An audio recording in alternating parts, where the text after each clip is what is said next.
After a 6-week trial, Sydney businessman Abe Saffron was found guilty of conspiring to defraud the Commonwealth of tax. The appeal trial had against the centred on severity of the allegations 3-year sentence was unanimously dismissed. It's estimated that more than $1 million of tax was evaded in a 5-year period alone. For half a century, Abe Saffron is the Vice King of Sydney. He controls the illegal gambling, prostitution and liquor rackets by bribing and blackmailing police and politicians. He's accused of arson and even murder. But like Al Capone, Abe Saffron only goes to jail because of tax evasion. This man, my father, changed the face of Australia. There is no question that he did. He changed it completely. In the entertainment world, gangster world, everything. He changed everything. He is probably one of the most significant people in Australia's history, good and bad. Australia's most notorious criminal bandits.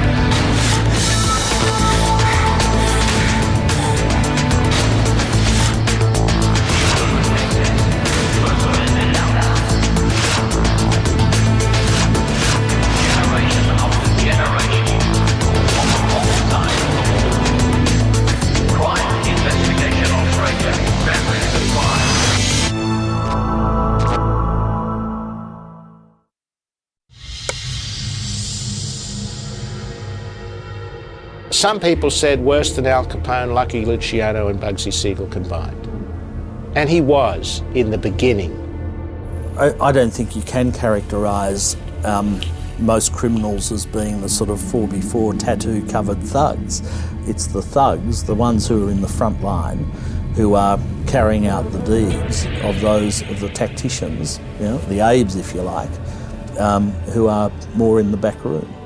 I knew it was shady, I knew it was illegal in some way, but I couldn't pinpoint it. I mean, he had a whole life, which is different. There were varying reports. I mean, you know, some people said that he was on the fringes, others said that he was immersed in it. Some would say that he was in the heavy stuff up to his eyeballs. But then, as he didn't need to commit acts of violence and had other people doing it for him, or not necessarily killing people, but just, you know, beating them up or whatever, it was an element of fear. That's what it was. All of the suggestions are untrue. Untrue, completely untrue.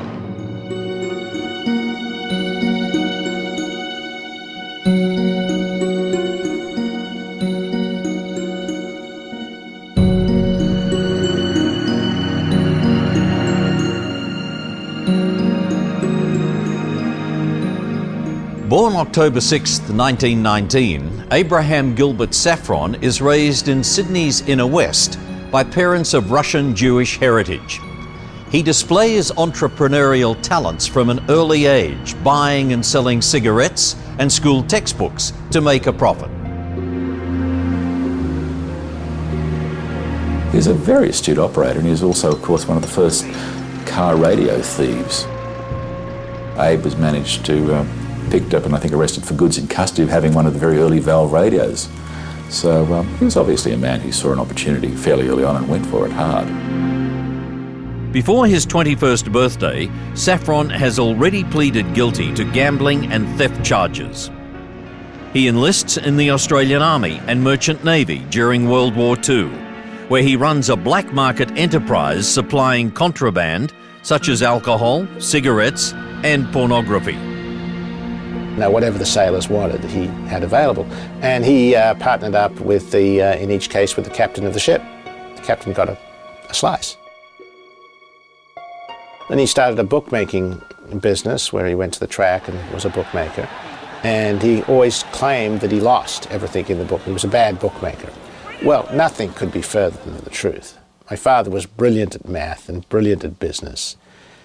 By saying he was making nothing, he didn't have to pay taxes. Cashed up after the war, he quickly accumulates a number of pubs, using family and friends as dummy owners to get around the law that limits any individual to just one hotel license. I think it was 4 or 5 hotels. He would put it in his brothers and sisters' name, Beryl, Flora and Phil, and had it in, and him, of course. So he had 4 hotels. But it's Abe Saffron's move into nightclubs that sees his empire and influence flourish. Within a few years, he becomes known as the King of the Cross, the seedy heart of Sydney's strip clubs and prostitution. And it all begins with the Roosevelt Club. First time I met Abe, I was offered a job at the Roosevelt.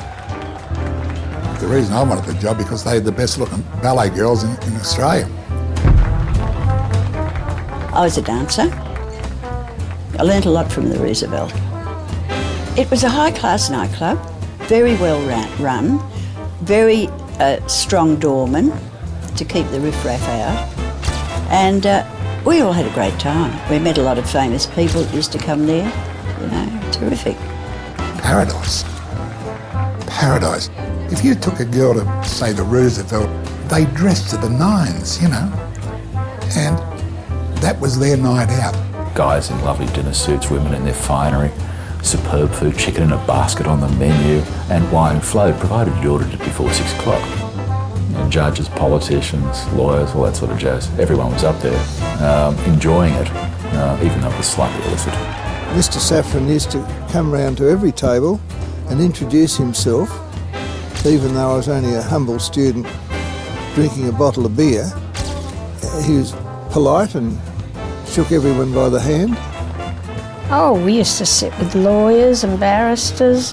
Gangsters, doctors, showgirls, models, prostitutes, married women with their husbands. Sometimes they'd come in without their husbands.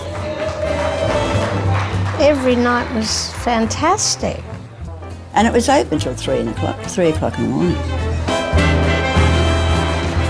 It's a time when alcohol sales are subject to strict rules, including 6 o'clock closing, regulated prices, and post-war rationing.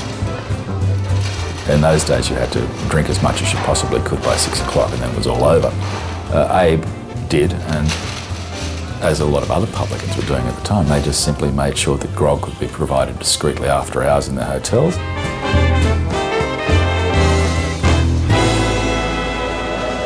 Saffron makes a fortune selling alcohol from his numerous pubs to patrons at the unlicensed Roosevelt at horrendously inflated prices.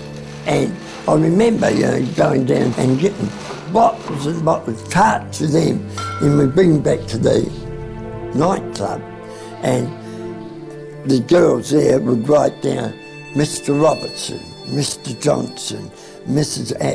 so-and-so, Bill Watson and that like that. Then they'd stick him on the bottle like that. Which I think he charged £5 for. Well, that only cost 4 shillings to buy.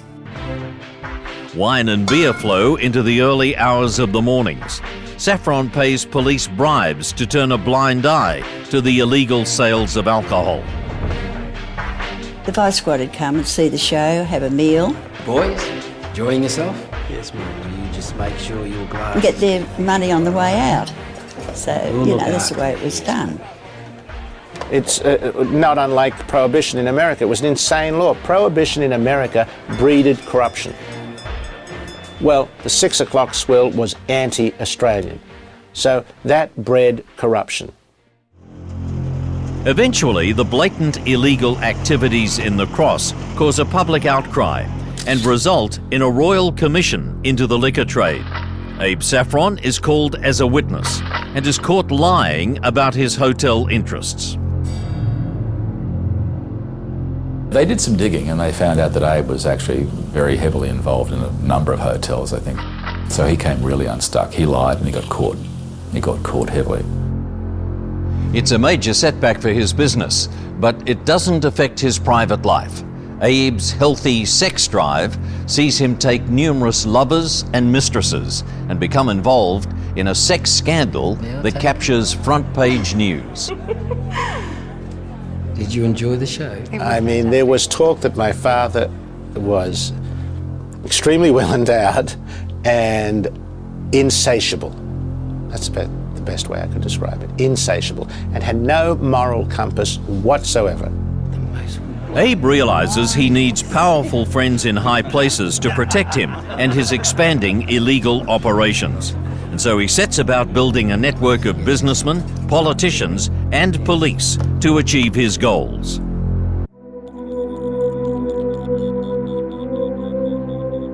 Abe Saffron has a criminal record for theft and illegal gambling by the time he's 21. He goes on to break the liquor laws to establish a flourishing hotel empire after the war. His love life also flourishes when he meets and marries Doreen Krantz. Doreen was a darling. She just loved Abe to pieces. She loved show business. She was in charge of the concerts at the Roosevelt. She had everything to do with the costumes and the running of the show. The newlyweds have a son, Alan, who later attends Randwick Boys High. When it got around the school that the son of Abe Saffron was in the school, they started to tease me and they started to say, your father's a gangster, your father's a mob boss, your father's this, your father's that. I mean, other kids just tore him apart. His father was, this Sodom and Gomorrah figure who was polluting Sydney with vice and crime. He took a, really horrendous time in the school ground. So I wasn't good at defending myself right away. And then one day I came home with a black eye again. The next morning, when I was going to go on the bus to go to school, a very large, I won't say tall, but large man came and said, I'll take your son to school. And he says, point out the boy who gave you the black eye. He walked over, he said something to the boy, God knows what, I can imagine. And then the whole thing changed. Everything changed at school then. Then I became a leper. Around this time, Abe commences an affair with Rita Hagenfelds, and they have a daughter, Melissa. Abe is increasingly becoming more absent from the family home. Well, his excuse was business.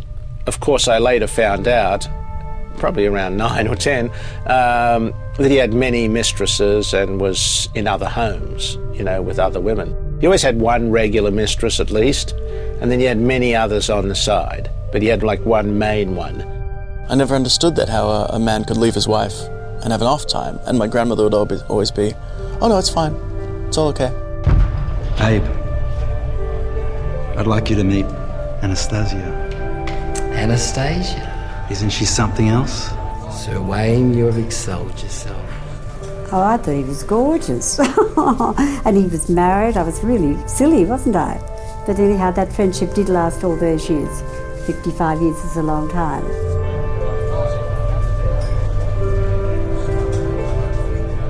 And they accepted pretty much their role in his life, all above board. They knew what the score was, and they were absolutely besotted with him. It wasn't about the women, it was about using women. There was no real love per se. It's not the description of love as a conventional person would understand. He didn't have the immediate feeling for any one woman. His attitude was very simple. Take me the way I am, that's it. Saffron is organising sex parties for close friends, politicians and crooked cops. If you want a party, we can give you a party. Yeah, bit of S&M, it goes a long way with something. That feature prostitutes, showgirls and homosexuals. One of the most notorious gatherings occurs at Palm Beach on Sydney's northern peninsula and involves his longtime employee, Wayne Martin. A woman involved in the orgy spills the details to the police, and Saffron and his cohorts are charged with scandalous conduct. And of course, then the next thing, they'd arranged for the newspaper, the Sunday newspaper, headline. 4 businessmen arrested on morals charges. The charges are dismissed, but Saffron's reputation is tainted. And these days we don't do that sort of thing. But in that period, you know, it was sort of like the old throw your keys in and see who you end up with. Yeah, absolutely. And there are stories of Abe with girls brought in from various brothels and prominent Sydney businessmen. Completely true. Remember the other night? Saffron has easy access to prostitutes as the brothels are operating from the many buildings that he owns in the Cross. According to Alan Saffron, his father gained control of the prostitution racket at the end of a gun. 3 of them went into a Sydney brothel, supposedly the biggest brothel in town, and he said, "We're taking over." The guy in the brothel grabbed from the wall a shotgun, went to fire. My father shot the guy in the head, dead, right on the spot. I was told this by my father's enforcer. I mean, I can't have it's eyewitness representation. Well, the word got out, of course, and that he was the new boss. And it continued like that in such a fashion that no one else disputed it, and he ultimately built one of the biggest brothel empires, if you will. Later, Saffron hires well-known standover man and career criminal Jim Anderson to manage the brothels. That was last night. Listen, have you worked out the figures for the Venus room? Yep, I've been looking at the books. Every brothel that Jimmy Anderson operated on he got it off Abe. Club takings, give him 75%. For you? Yeah. No, too much. The view was that Abe was central to a lot of what was going on in relation to prostitution. He ran a prostitution industry on the side out of his clubs, out of his nightclubs. Anderson rented and paid rent to Abe. I don't think Abe ever told Jimmy that he couldn't run this or run that in the premises he was renting off Abe. I know we're mates, but it's too much. But he would not class that as sort of vice or prostitution. He would say, I'm offering a sex service to my customers. He didn't see prostitution and sly grog as being anything other than some sort of social construct.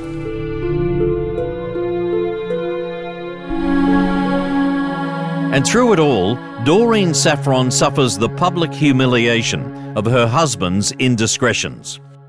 I think she would have been a really nice woman. I only encountered her once at the Roosevelt, but you know, he had other girlfriends and they sort of got their share, and they didn't want to protect her at all and didn't care, didn't have any respect for her.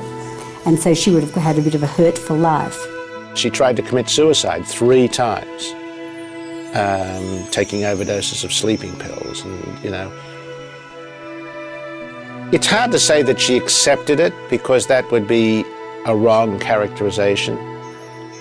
I just guess she didn't want to fight it. It's incomprehensible to me. It's just, I've never been able to quite understand how someone could put up with that. My grandmother was dosed on Xanax and all kinds of different pills that she was taking. She was always very happy, but completely out of it, clearly out of it. Just not caring. It's like sort of like living your life numb. Anyone to have put up with what he did and what he was, and I hate to say this, it's a really nasty thing in a way to say, I am absolutely convinced that my father killed my mother. Broke her heart and caused her to stop the desire for living.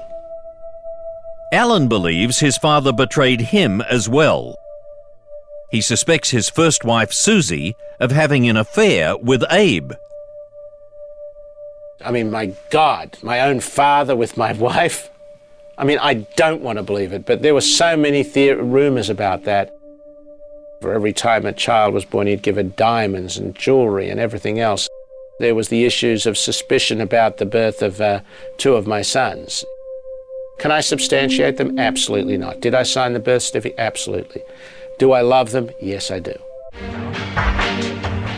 Abe Saffron rapidly expands his illegal brothels, strip shows, gambling clubs, sex shops and property development, predominantly in the King's Cross area. There was an Abe Saffron establishment on every corner and every sort of 50 metres. He really owned that strip. Ballpark, he would have had half the businesses in the Cross. Plus he also had a lot of real estate in the Cross as well, because he kept expanding his real estate holdings. He was one of the bigger landlords around town. So he kept ploughing the capital from his businesses back into buying more and more property. Two of those properties were licensed clubs. And that was the All Nations Club in Bayswater Road and the Aquatic Club, which is near the Manhattan Hotel, just off Macleay Street. You know, both of these clubs were very well run and very successful clubs at the time. But not all of Saffron's clubs are illegal. There was illegal casinos in which he had a hand. He had places where they played baccarat. He certainly had sly grog shops where he could get alcohol.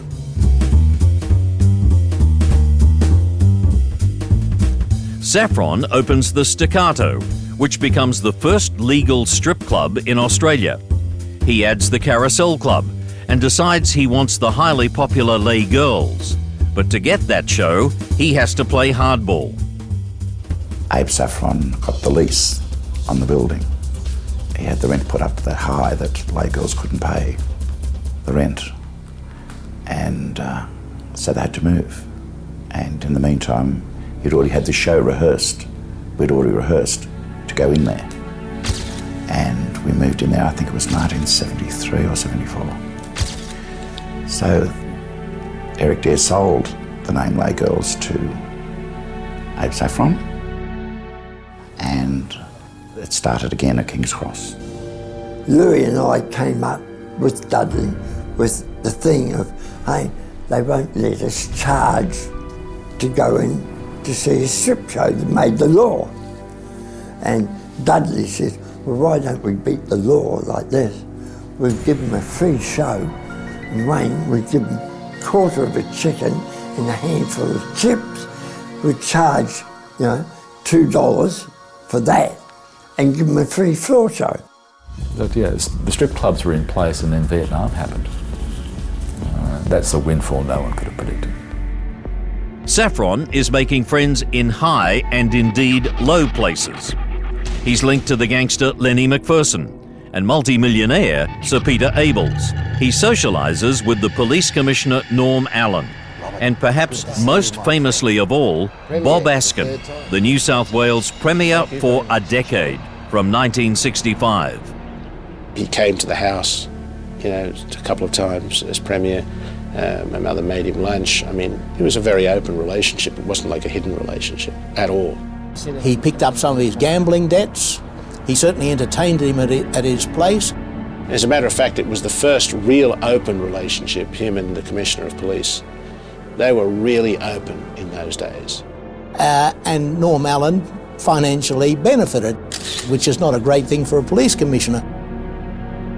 High-profile visitors arrived weekly to pick up their bribes at Saffron's office at the Motel Lodge 44, just a stone's throw from the Cross. Friday afternoon, usually about between 3:30, 4 o'clock, I would have to take up sums of money to Lodge 44, where Abe had his office at that time. I was never really sort of privy to the actual meetings. I was only taking cash from the businesses. Wienerschum,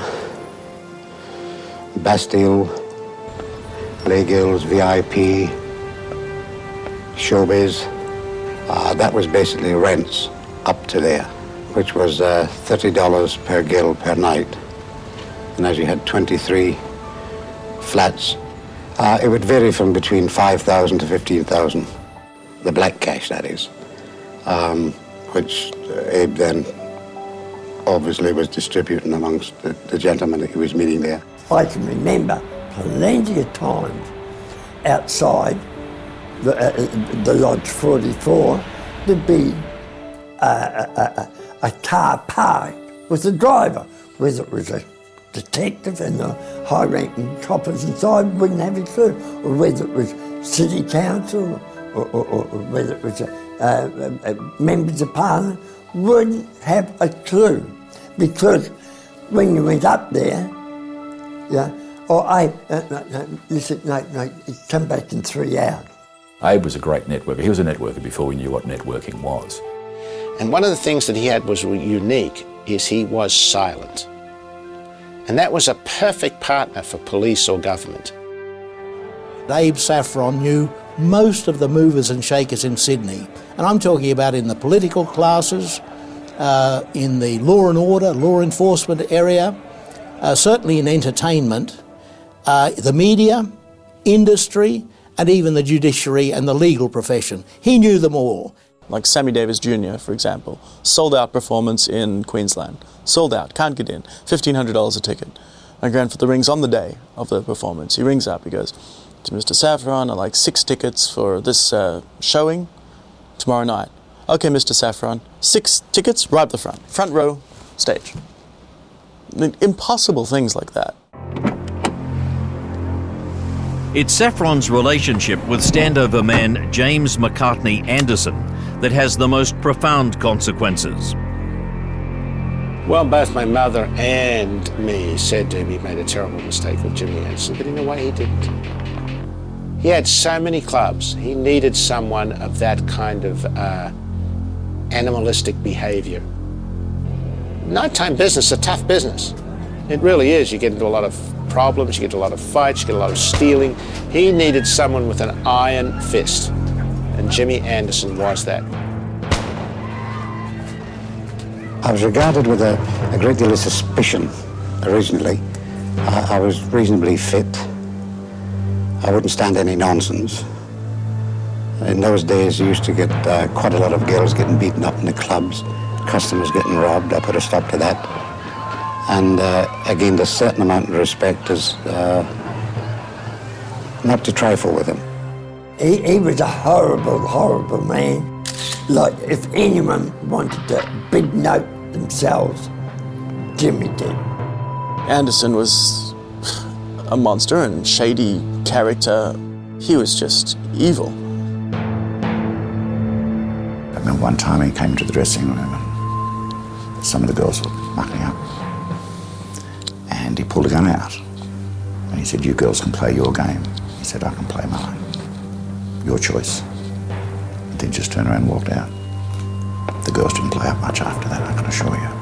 I think that if Abe ever wanted to impress someone who was doing something wrong, that there may be trouble ahead, James McCartney Anderson was able to certainly menace them. One woman who's menaced by Jimmy Anderson is Juanita Nielsen. She's campaigning against a multi-million-dollar King's Cross development in Victoria Street, being proposed by Saffron's friend, Frank Tiemann.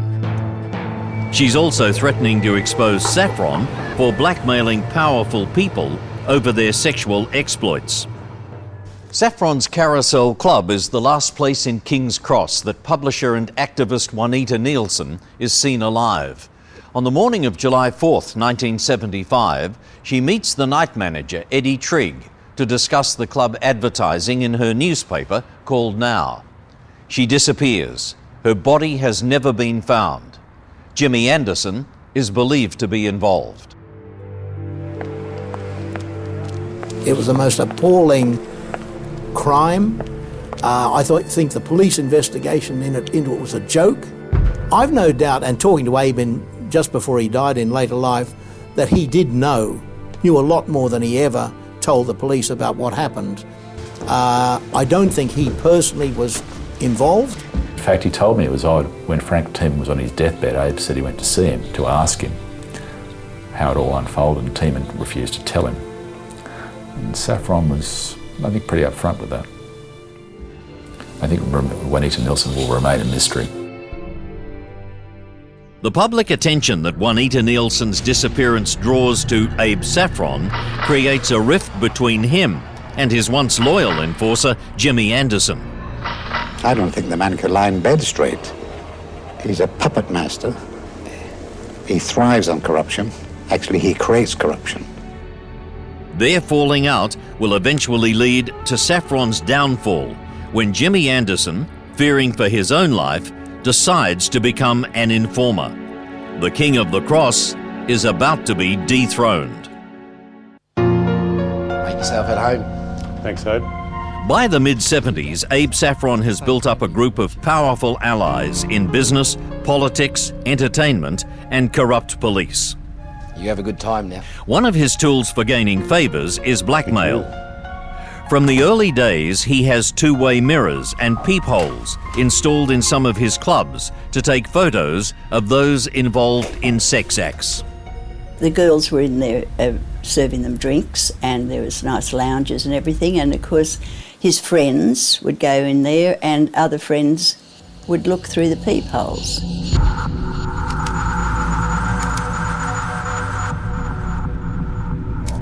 They were compromised, so I think he blackmailed them. They were having sex and all sorts of nonsense, and they were being filmed. So Abe would say, well, you do me a favour and I won't let this get out, sort of thing. That's the sort of thing that happened. Cheers to a good night. So I have no doubt that this was one of the things that Abe did employ. In a lot of cases, I think if you ever went to the archive of Abe Saffron, you'd find film, cans of film. In my safety deposit and in my lawyer's safety deposit, I have photos that would turn anyone's head of sex acts with high-ranking politicians and police who are still alive today and who are still in the police and are still in the government today. Throughout his life, Saffron fights numerous allegations of bribery and corruption, some of them in court, but remarkably, none are proven. He told me himself in later years that one of the things he got out of Sydney was he was having to pay too many people. He at one stage had most of the people in senior positions in the vice squad, the licensing squad, who policed what he was doing, the consorting squad, making sure that they left him alone. Lots of police officers. I never understood why my family was so involved with police officers, my grandfather in particular, where he'd go into the dining room and he'd talk with them for hours and then he'd leave, and then the police officer would leave and they'd get into squad cars and drive off, and my grandfather would go, oh, I have to change this, I have to change that, and he'd be ringing on the phone, close the club tonight and open the club tomorrow, and don't do this now. And we used to see a lot of police come in during the day, collect their envelope from the reception while we were rehearsing. They used to just step inside the showroom and then step back outside.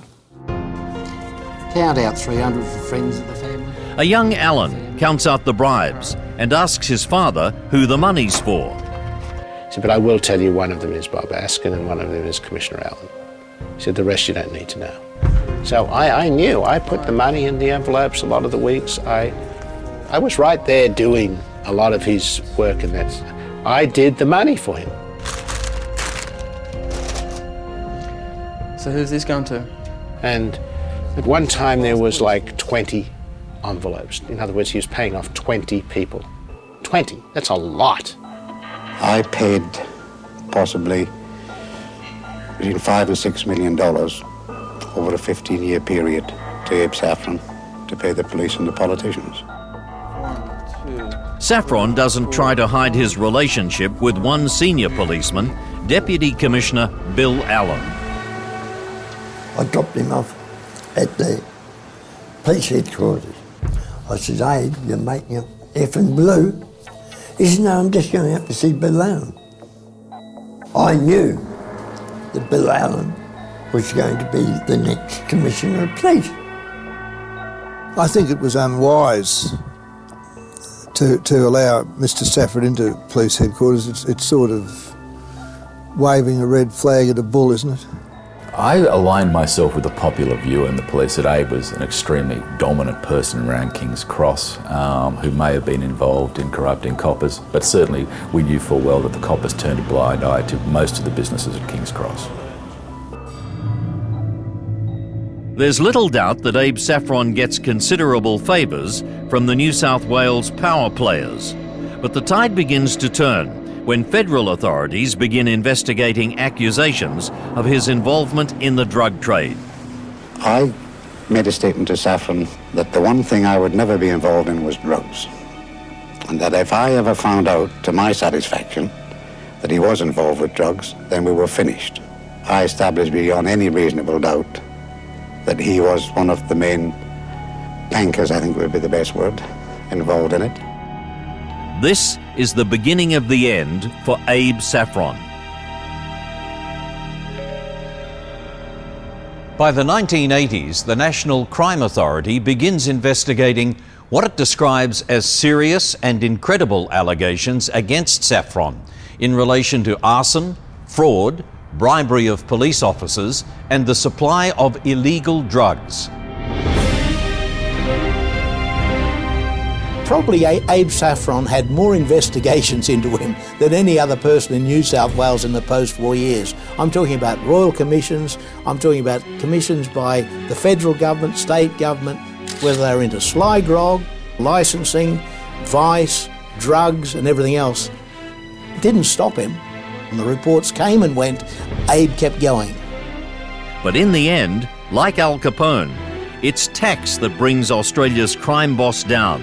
And it's Jimmy Anderson who betrays him. The NCA used Jimmy Anderson as one of their witnesses, and I think Neville Rand once quipped that you wouldn't convict a dog on the evidence of Jimmy Anderson. But yeah, I have no doubt that there would have been some sort of little shenanigans here and there with tax. The rocky association between the two will end up leading to the downfall of the king. For decades, Abe Saffron is king of the cross and all its vice without being touched by the law. Now, the newly formed National Crime Authority does a deal with James Anderson to give evidence against Saffron about his elaborate bookkeeping system. Anderson was the architect of Abe's demise. Absolutely. And Anderson tried so many different ways to do it. Some were quite successful. Anderson hands over a set of Abe Saffron's accounts that reveal how he's been defrauding the tax department. Oh, they were the records of the girly places and gambling places, and I went through them, and you can't construct something like that. It was detailed information on who was paid what and so on, and they were certainly genuine. Well, the Income Tax Commissioner was certainly pleased to get them.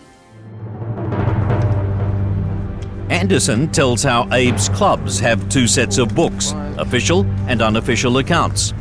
The official book is used for taxation purposes. The black book includes cash takings that are never declared. Now, of course, at that point, a lot of people say, oh, lucky Abe. He's been doing all of these other really shonky things, throughout his life. And he's been pinged on something that is probably at the lesser end of the scale, when given some of the very serious allegations that were made against him. He was arrested at the Raffles Hotel, which was one of his establishments, and he was subsequently brought back to Sydney to face the charge in relation to tax evasion. Always carried on like a gentleman, never a cross word, accepted the fact that he was under arrest, and came quietly. Saffron is arrested in November 1985 and he's charged with tax fraud and 12 counts of making false declarations to the taxation department. He denies all the allegations, but after almost 2 years and 2 aborted trials, he's found guilty and sentenced to 3 years. Saffron's new address is Long Bay Jail. Phony accounts were used over a 13-year period starting in 1969. The first few days were very hard on him. All the photos and the humiliation of having to take off his clothes and strip and things like that. That was the most disturbing for him. It was a traumatic shock. I was bewildered, and it was only due to the kindness of other prisoners who attempted to comfort me in the circumstances I was in that I was able to bear with it. And then after a few days I realised that it had happened, and I went out to visit him a few times. was he was as happy as Larry, always a smile. And the boss of the jail, first of all, going in the laundry, which had been difficult, and they weren't commercially minded. So he was given the job of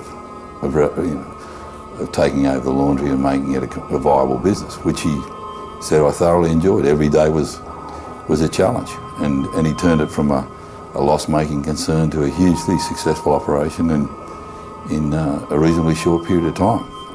I mean, he'd be in the courtyard and there'd be all the people around him, and he'd be like, Mr. Saffron, we'd like a cupcake, or like a, dinner tonight would be steak, like, he'd be sitting there in his cell, all the people would be sitting in the mess hall.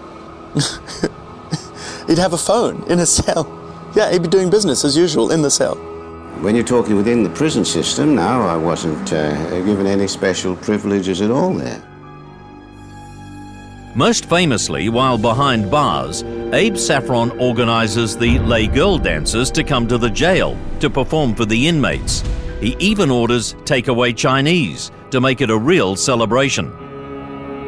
I think he was the king of Long Bay. He went without very little. Anything he wanted, he sort of got, including a drag show. Yeah.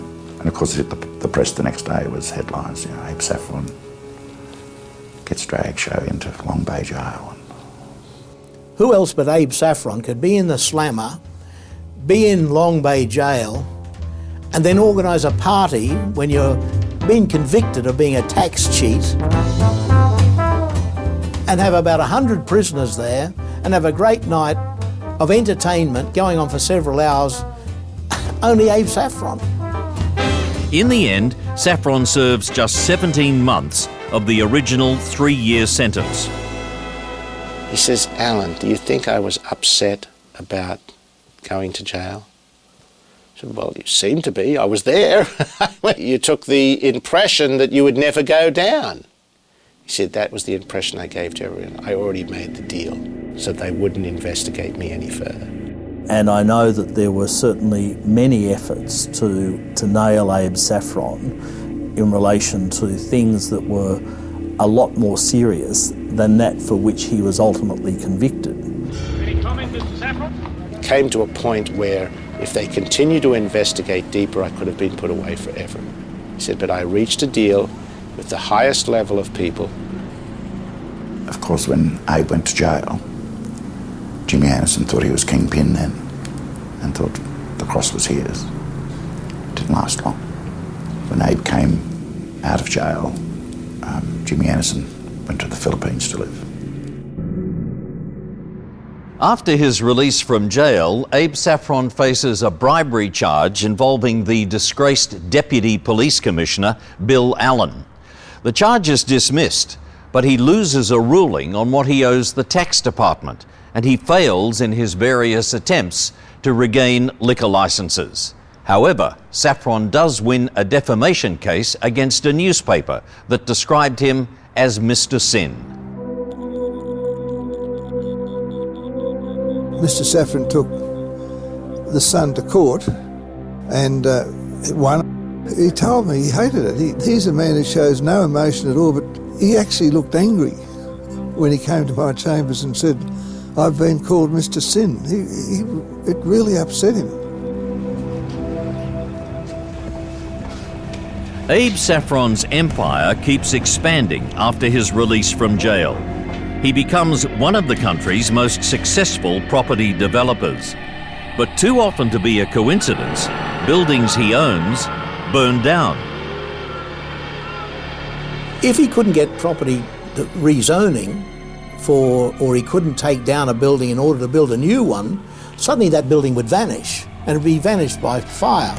Jimmy Anderson got burnt in one. I don't think he got out the door quick enough and it exploded and got burnt.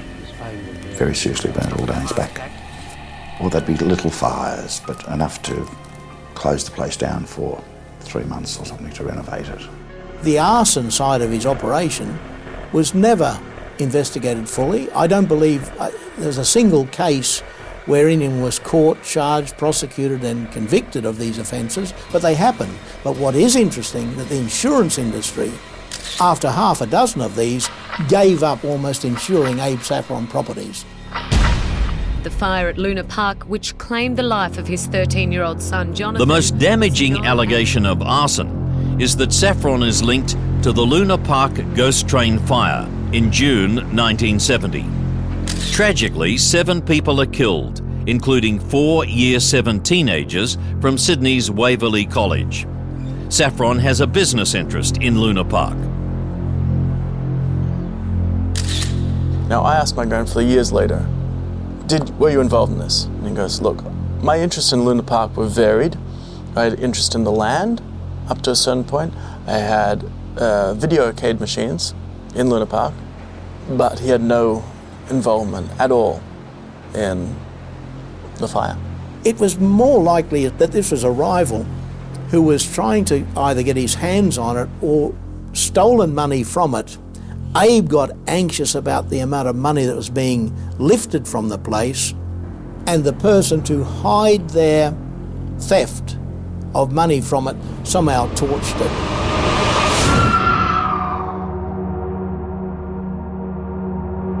No matter how Abe Saffron is ultimately remembered, he undoubtedly changed the face of show business in Australia.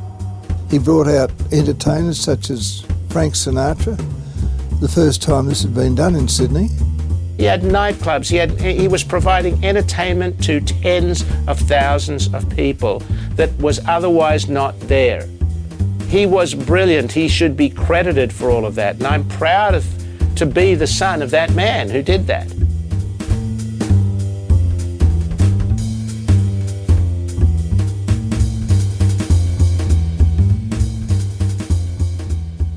Abe Saffron suffers a heart attack while on vacation in Israel in 2006, and he returns to his Potts Point home, adjacent to his beloved King's Cross. He initially recovers, but 2 months later he's admitted to St Vincent's Hospital with food poisoning and symptoms of pneumonia. He opened up to a lot of stuff that he did. Never violent acts. But he admitted that he had brothels, he admitted that he ran the after-hours drinking. Now, he denied it to everyone, but the fact of it is he opened up to me. And I actually recorded some of the things. After he was released from hospital the first time, and they told him that you might have to have a chair for the rest of your life, that was unacceptable. And I know he went back to that hospital, to die. On September 15th, aged almost 87, Abe Saffron dies, and 3 days later, his funeral service is held. Saffron's fortune is estimated at between $20 and $30 million. The will provides $1 million for each of Abe Saffron's 8 grandchildren, although the major beneficiaries are his longtime lover Terry Kazik and his love child daughter Melissa Hagenfelds. His son Alan receives the comparatively modest sum of $500,000. My father treated me terribly in his will. Terribly, terribly, terribly. Worse than anyone. Worse than the assistant to his secretary. The sister. She got more, I believe, than I did. And this is someone who's not even family, for crying out loud, just because she happened to be the sister of his current mistress. Abe Saffron, in my view, will be remembered differently by different people. I know there's a lot of jealousy in the world, and I'm thinking he would have got a lot of that because he was attractive and successful and wealthy and charming, because there aren't many people that have all those qualities, are there? And he was self-made. Saffron was a hard-nosed businessman. Saffron didn't give you a buck unless he thought there was a bloody good reason for it. There's one comment I do remember quite clearly. He said, all I've ever wanted to do was be remembered fairly. That was pretty much summed him up. His ability to corrupt the system and use it for his own ends really did a lasting damage to our system of justice. I mean, he was the King of King's Cross. It was a very reputed, it was a name that was adopted to him, given to him, King of King's Cross.